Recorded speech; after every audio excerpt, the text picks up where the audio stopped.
Okay. Hey, everybody. It's Yunchi Wilson, host of Not Another Marketing Show. I'm your fractional CMO and creator of B2B Marketing Decoded. And today I have the pleasure of speaking with Sarah Scudder. Hey, Sarah. Hello from San Francisco Bay Area. We've been in lockdown for quite some time, so looking forward to being able to travel again sometime next year. Oh, you and me both. I'm here in Portugal. I got here in June and literally got to see this much of Lisbon and had to go into lockdown. So Yeah, it's been I'm used to traveling and going all over the US, and I had several international trips. So last year and this year have been a bit different. absolutely, absolutely. So Sarah, we're going to get real authentic about B2B marketing. So, what I'd love to know are tell me a little bit about maybe like one of the craziest experiences that you've had in dealing with B2B marketing. Yeah, so I'll give a little background, so my story makes a little more sense. So I started my career in marketing. So right out of college, I went into marketing. I actually always wanted to go into the fashion industry. So I used to do runway modeling in high school, thought I wanted to produce fashion shows someday and potentially have my own company. So that was my whole dream and vision, was to go right into fashion. And Fun fact. my senior year in college, I was president of my sorority. My term ended and I decided to do my last big hurrah, and I co-chaired a big fundraising event, and all the proceeds were going to diabetes research. Well, I had a full course load, two majors, a minor, and we had to source and buy a lot of print media marketing things, and I had no idea what I was doing. Mhm. So I partnered with a local company that sourced and bought all things print and marketing related, kind of outsourced it to them so they could handle it for me. And when the event was over, they offered me a job. And I thought, why in the world would I want to go into procurement, sourcing? I have no idea what that means. I want to go into fashion. So I decided to at least consider, right? It's a great opportunity, if nothing else, to just be able to meet people, to hone and practice my interview skills. So I go back in and I meet with the team, and I know them really well because I had worked with them now for a few months on the event. And I actually decided to take the opportunity. And the reason I did that is I realized that someday I potentially wanted to have my own company. Mhm. And in order to own your own business, you need to learn about all different aspects of business, right? So you Yes. need to know operations, you need to know HR, you need to know finance. And so this was a small regional company. And I thought, what a great way for me to come in and actually learn about running and operating a small business. Right. So the week after I graduated, I started, and uh, my first couple months, I was just kind of feeling things out and kind of getting to know the industry a little bit. And I went into the CEO and owner of the company and actually was really bold and made a recommendation to shift his entire business model of the company. Wow. And I had all my evidence and my research and my information, and luckily he agreed. And so I Mm. helped kind of over the next 12 months kind of reshift the focus and strategy of the company. And when we did that, one of my jobs as being kind of in the marketing and sales role was Mhm. to figure out which industries and verticals we were going to target as a company, Mhm. and shift from taking us from being a more small local regional business to someone that was a more global player.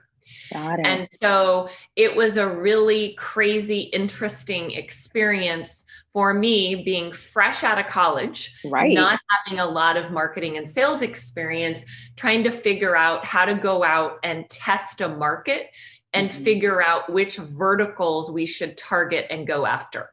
So there was a lot of trial and error, a lot of what I call A/B testing. So Yes. throwing something out there and figuring out, is this going to work or not? And I think it's one of the most important things we can do as B2B marketers is we may think we know something, but we're not the end customer. We're not the ones actually making the purchase.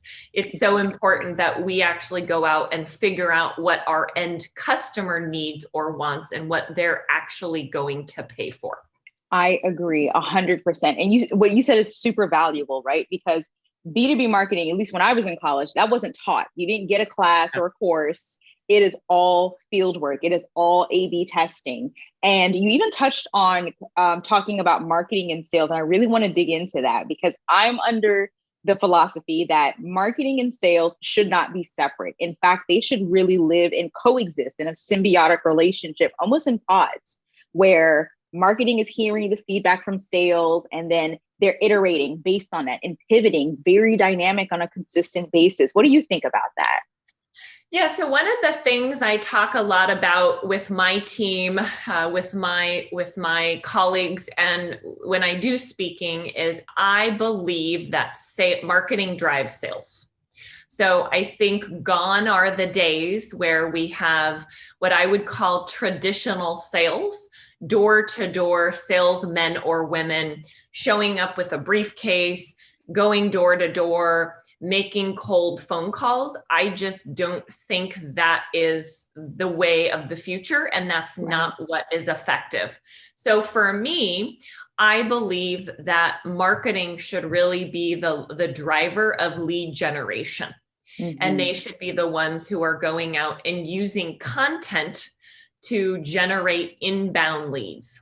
Whether that, and we'll talk about this because I think hosting virtual events is an incredible way to generate leads and build a pipeline and funnel so you can start marketing and promoting your product or service to the end customer, and doing creative things like producing a digital magazine, building a tribe or community by bringing people together. And so I think those are all things that marketers should be doing. And as part of that, that means developing a lead generation strategy. So as you're doing all these activities, how are you going to generate leads? Once the leads come in, I think there's a nice alignment that can be created with a sales team. So the sales team can then follow up with those leads that the marketing team has generated. But I do not see companies being very effective today where you've got sales here and marketing here. They need to really overlap and combined. And I actually run a tech startup now. We have a very niche solution to help companies buy printed materials. We actually don't even have a sales team. So really? all of our sales efforts are funneled and driven through our marketing team. Now, keep in mind, we're a startup. We have, a very small team. We're just kind of going and building our brand. But I think that marketing can be so effective in lead generation and creating a customer experience and the life cycle of a customer that we actually don't even have a sales team, and not even sure that we will this entire year.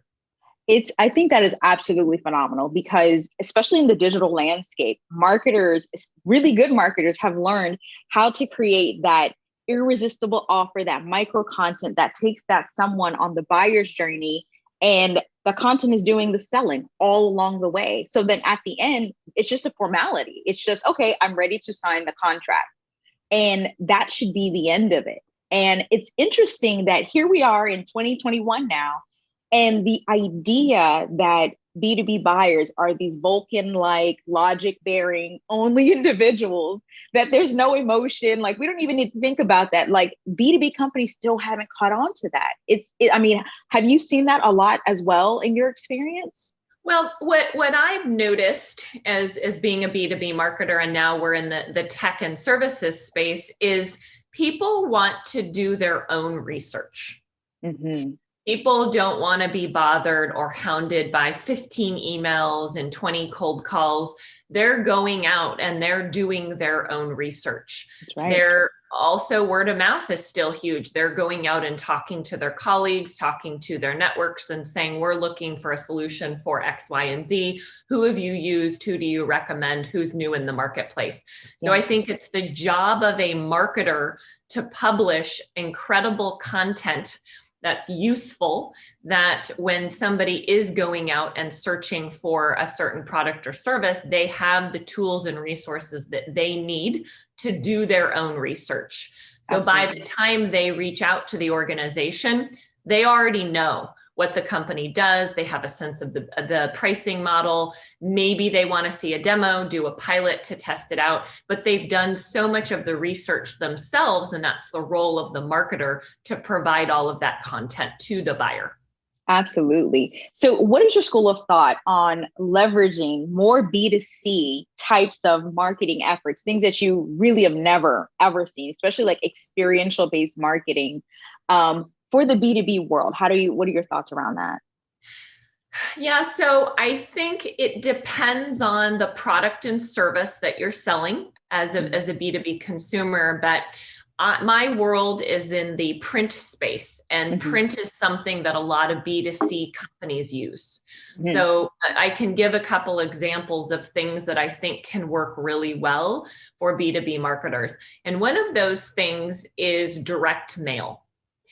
And you can create some really cool customized experiences for very specific targeted buyers.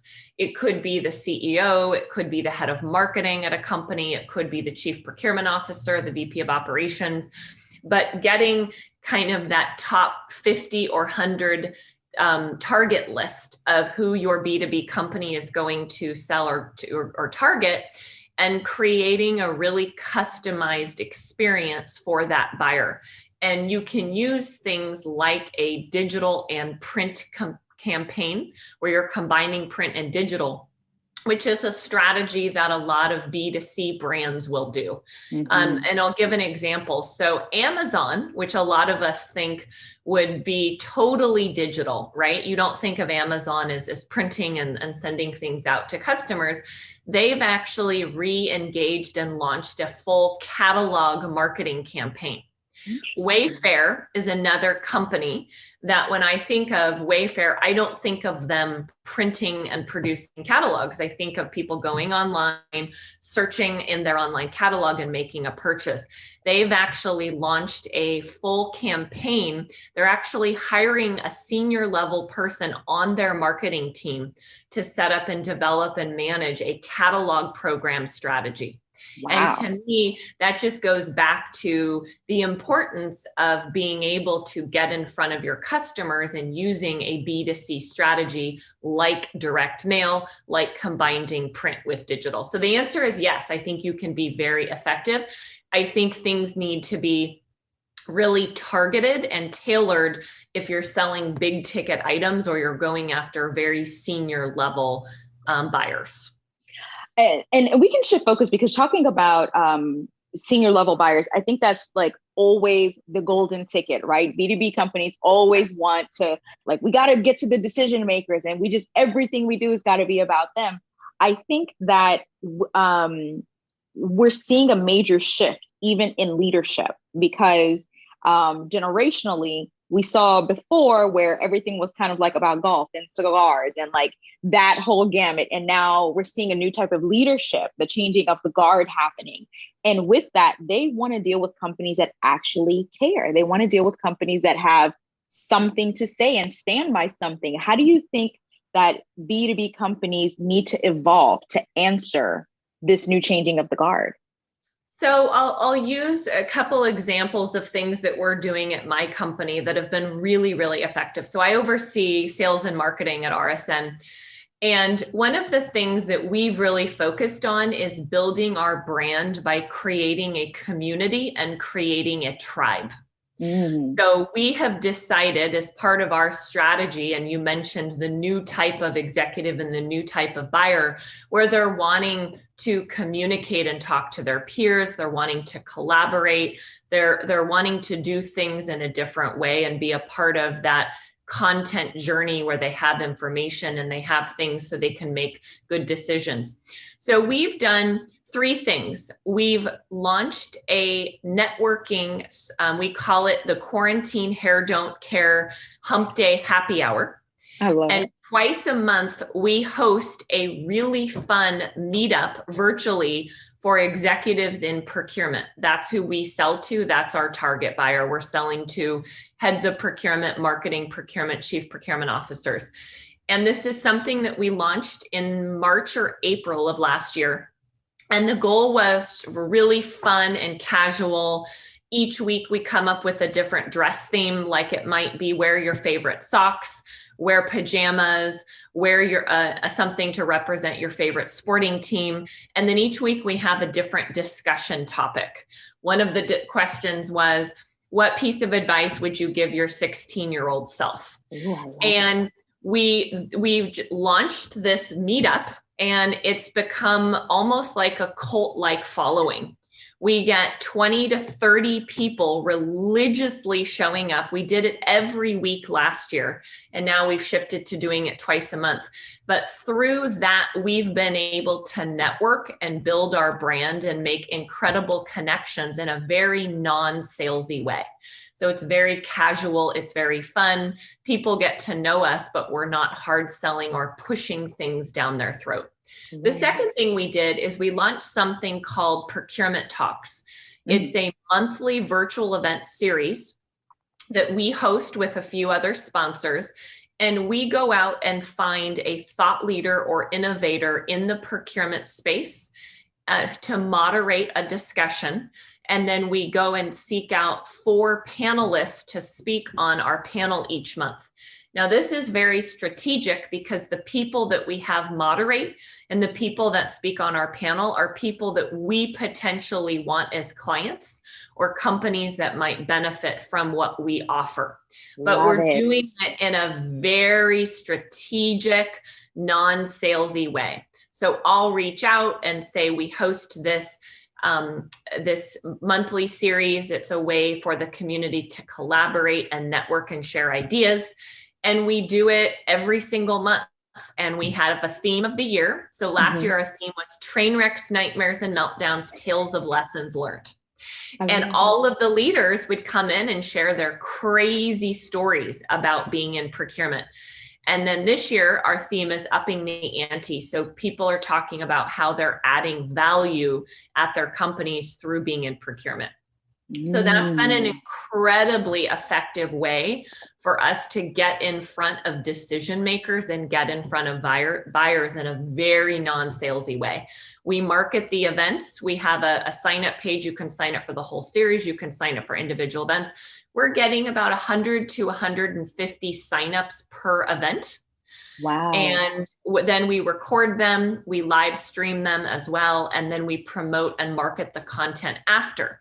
I think another key thing is you really need to create on-demand content, because when you're hosting virtual events, people are busy and they may not be able to attend your event live, but they want to be able to consume and take advantage of the content on a schedule that works for them.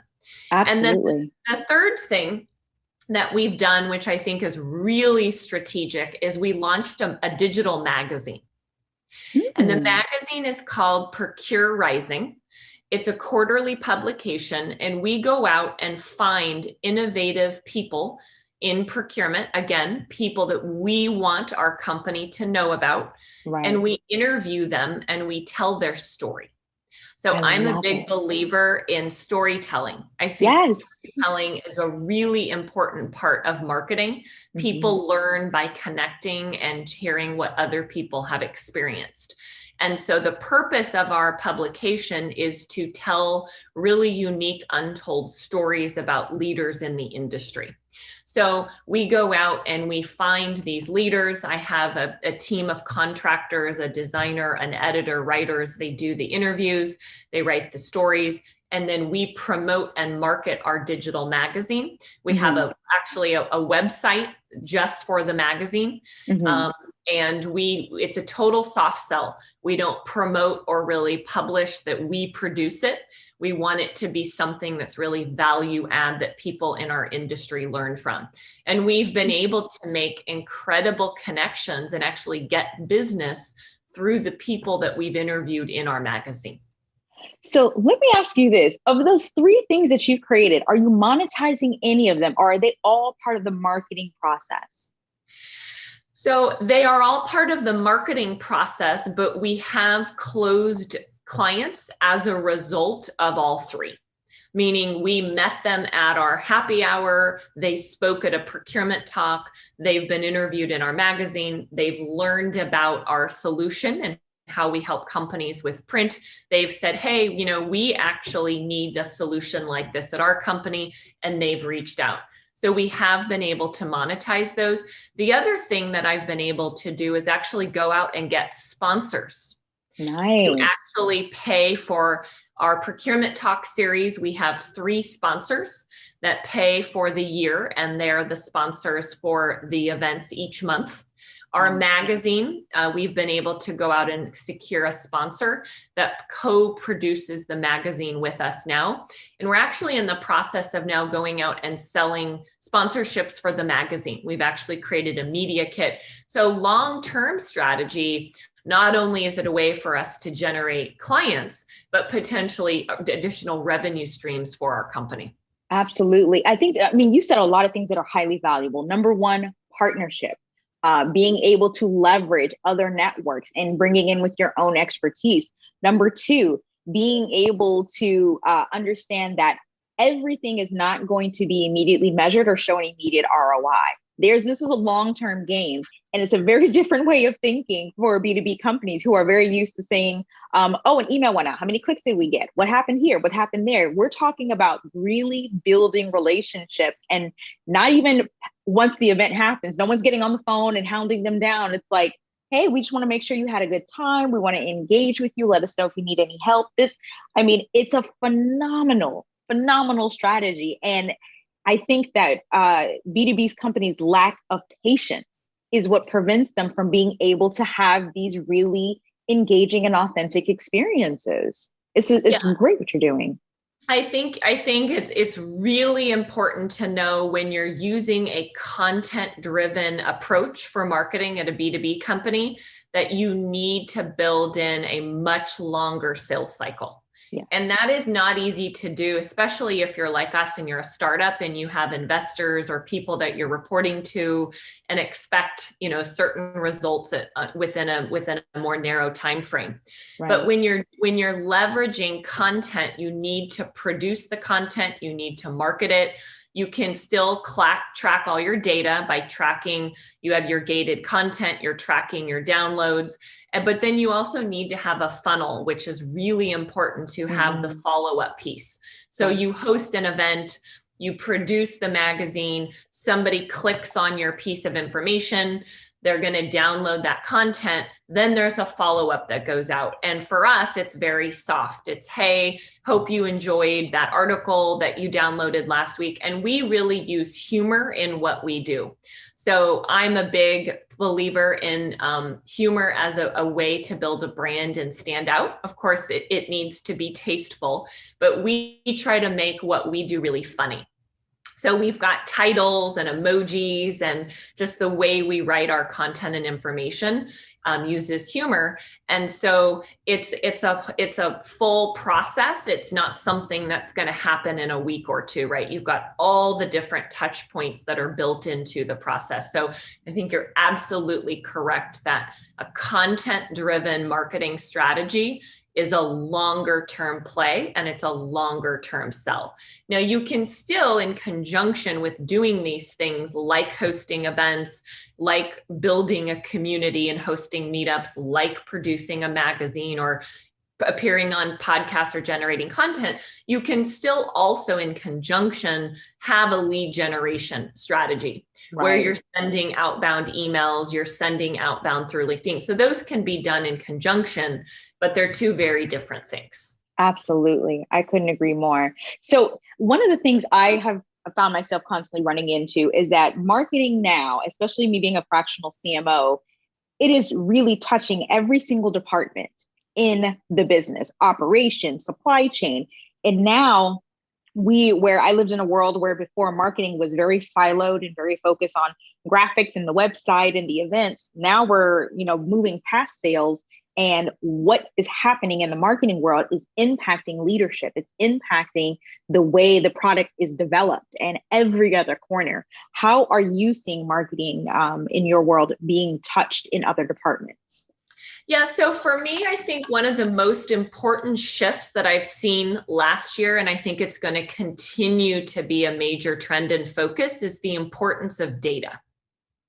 So 5 or 10 years ago, data was not, I don't think it was as important, and it wasn't maybe something that the CEO was thinking of on a daily basis, thinking about, oh, let's go get the data and information from our marketing team. But now, with all of what I call the MarTech tools, which is marketing technology systems that are in the market, there's 7,000 plus MarTech solutions now. Marketing teams have the ability to implement technology that can give them incredible insights and information about their consumer, about the customers that they've lost, about the customers they're trying to acquire, and about the effectiveness of their marketing campaign. So one of the things that I think is really, really on the forefront now is executives in all departments, whether that's operations, whether that's HR, whether that's procurement, whether that's the executive team at a board meeting, they now want those insights and information, because that is going to drive all aspects of a company. And getting those really specific insights into your consumer is going to help you shift and pivot a lot quicker. Mm-hmm. So if I am a company and I'm selling a software solution, I'm using that as an example since I live in the Bay Area, and so we have a lot of B2B tech companies here. And I get some feedback from customers that there's something about our solution that isn't right, that doesn't make sense, or maybe there's a big shift that's going to be happening in the market. If all the departments and the executive team of the company has those insights, they can make very swift and quick changes, which will shift the product and help them get ahead of their consumers. Absolutely.